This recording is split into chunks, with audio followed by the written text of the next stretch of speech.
साथियों नमस्कार। साथियों, जैसा कि आप सभी ने न्यूज़ के माध्यम से देख लिया होगा कि बेरोजगारी भत्ता है, आपको अब ब्याज सहित लौटाना पड़ेगा। ठीक है, यदि आप नहीं लौटाते हैं तो आप पर पुलिस केस किया जाएगा, यानी कानूनी कार्रवाई आप पर की जाएगी।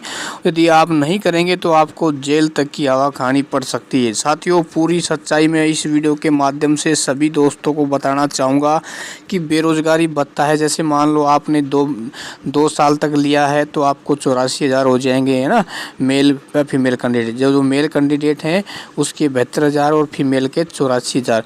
तो ये किस किस को लौटाना है, कब तक आपको लौटाना है, किस प्रकार से इस बेरोजगारी भत्ते को आपको जमा कराना है, ठीक है ना।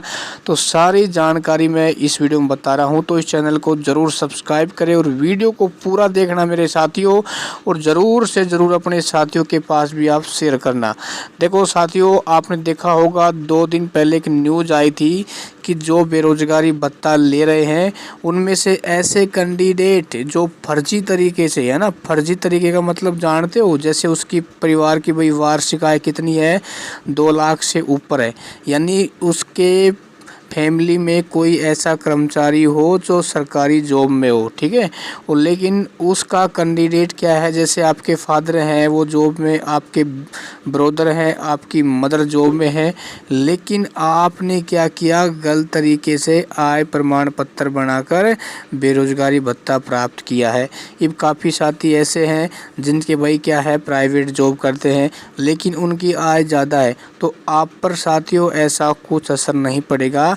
लेकिन जिसके परिवार में गवर्नमेंट जॉब करने वाले कर्मचारी हैं, तो साथियों यदि आप बेरोजगारी भत्ता ले रहे हैं तो आप पर निश्चित रूप से कार्रवाई होगी, ठीक है ना। क्योंकि रोजगार कार्यालय बीच बीच में ये आदेश जारी करता रहता है, और मैंने पहले भी साथियों आपको एक ही सलाह दी थी कि साथियों आप गलत तरीके से बेरोजगारी भत्ता ना लें, क्योंकि गलत तरीके से जो भी अपन काम करते हैं साथियों उसका परिणाम ज़रूर आता है। हो सकता है उसका परिणाम आने में समय लग जाए, लेकिन जब सरकार की उन पर नज़रें पड़ती हैं तो साथियों आपको ब्याज सहित लौटाना पड़ सकता है, ठीक है ना। और इसका जीता जागता उदाहरण आप देख लेना, आने वाले कुछ ही समय में आपको देखने को मिल जाएगा, ठीक है। और जिन साथियों के भाई प्राइवेट जॉब में उनके भाई मान लो फादर काम करते हैं लेकिन उनकी आय फिर ज़्यादा है, तो आप लोगों को टेंशन करने की आवश्यकता नहीं है, ठीक है ना।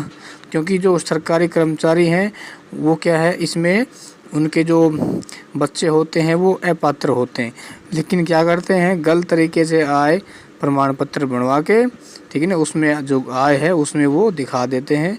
लेकिन साथियों आने वाले समय में आप देखना ऐसे काफ़ी केस आएंगे जिनको बेरोजगारी भत्ता है वो ब्याज सहित लौटाना पड़ेगा। यदि मान लो आप ऐसा नहीं करते हैं तो फिर आपके ऊपर एक FIR दर्ज की जाएगी, और पुलिस है वो साथियों आपके घर आके, ठीक है ना, क्योंकि भाई आपने क्या किया है, फर्जीवाड़ा किया है, और फर्जीवाड़े का मतलब आप सब भी जानते हो, आपको कुछ समय दिया जाएगा और उस समय के मध्य यदि बेरोजगारी भत्ता नहीं लौटाते हैं तो एक आदेश यानी एक नोटिस जारी कर दिया जाएगा, समन जारी कर दिया जाएगा, ठीक है। यदि आप ऐसा है तो भाई एक बार आप अपने जिला रोजगार कार्यालय जाएं, ठीक है ना।